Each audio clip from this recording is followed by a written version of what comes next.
Hello guys, welcome to my channel mission వింటాకీస్. Manashankara Varaprasad theatres లో సంక్రాంతికి వచ్చిన సినిమాలలో సక్సెస్ఫుల్ గా బ్లాక్ బాస్టర్ హిట్ కొట్టిన సినిమా మనశంకర వరప్రసాద్ గారు.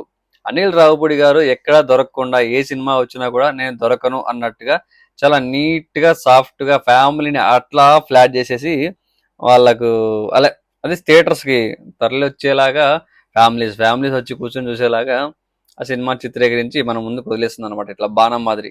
అదే అనమాట మ్యాటర్. ఈ సినిమా సక్సెస్ అయినంత ఈ సీజన్ లో ఏ సినిమా సక్సెస్ అవ్వలేదు నాకు తెలిసి.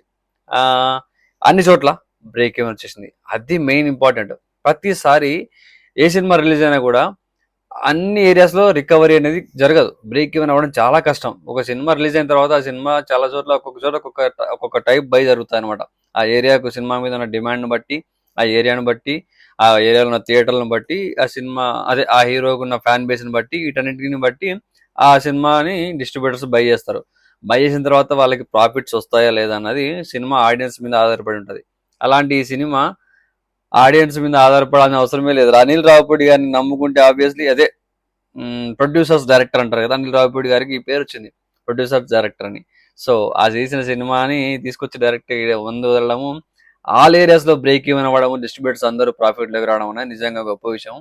ఆ డిస్ట్రిబ్యూటర్స్ హ్యాపీ అయితే ప్రొడ్యూసర్స్ హ్యాపీ, ప్రొడ్యూసర్స్ హ్యాపీ అయితే హీరో హ్యాపీ, హీరో హ్యాపీ అయితే directors happy. So every one happy అనమాట. అంతా యాక్చువల్గా ప్రతి సినిమాకు ఇలా జరగవు. చాలా సినిమాలకు చాలా కష్టం అన్ని ఏరియాస్ లో బ్రేక్ ఈవెన్ అవ్వడం అనేది. అలాంటిది మన శంకర్ ప్రసాద్ గారు ఈజీగా, చాలా ఈజీగా 1 వీక్ లోనే మొత్తం బ్రేక్ ఈవెన్ చేస్తారు అనమాట.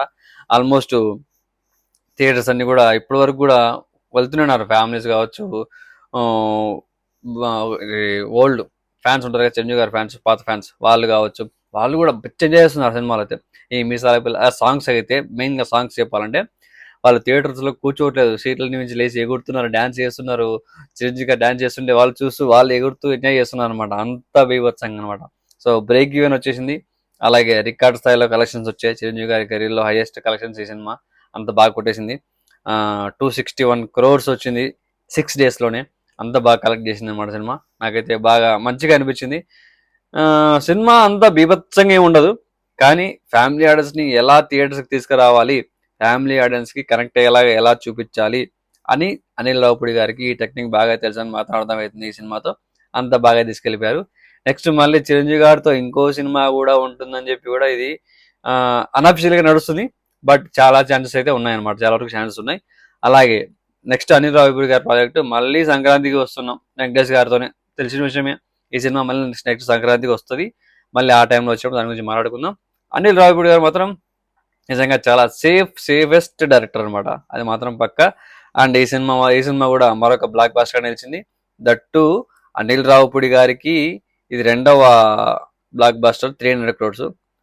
సారీ 200 crores రెండవది, చిరంజీవి గారికి రెండవది.